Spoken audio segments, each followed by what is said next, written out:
मेहदिया से रचित सखी तुलसी जी का हाथ है। मेहदी से रचित सखी तुलसी जी का हाथ।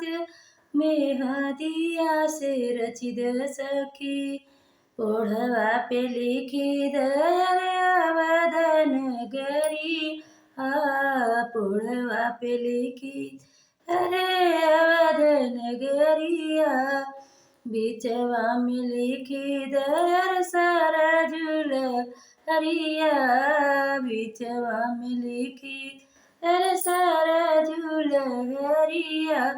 थेलिया पे लिखी द सखी श्री राम हो।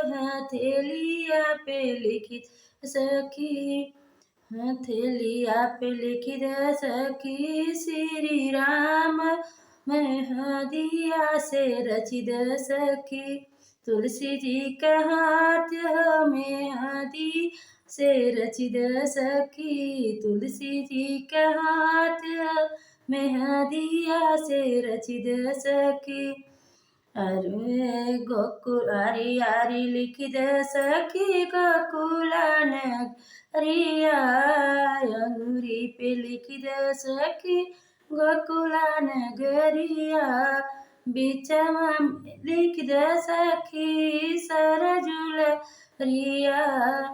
रे हथेलिया पे लिखी द सखी मदन गोपाल हो। हथेलिया पे लिखी द सखी कान्हा जी का नाम हो। हथेली पे लिखी द सखी मेहंदी के हथेलिया पे रची द सखी।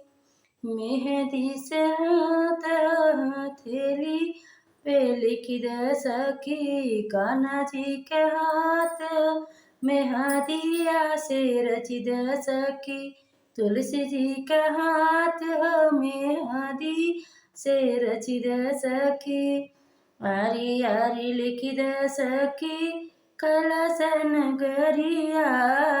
आरी आरी लिखी द कि गौरा जी के पति। बिचवा में लिखी द सखी कलसन रिया। हथेलिया पे लिखी द सखी डमरू के बजैया हो। हथेलिया पे लिखी द सखी डमरू के बजैया हो। हथेलिया पे लिखी द सखी मेहदिया से रची द सखी तुलसी जी का हाथ। मेहदिया से रची द सखी तुलसी जी का हाथ। मेहदिया से रची द सखी।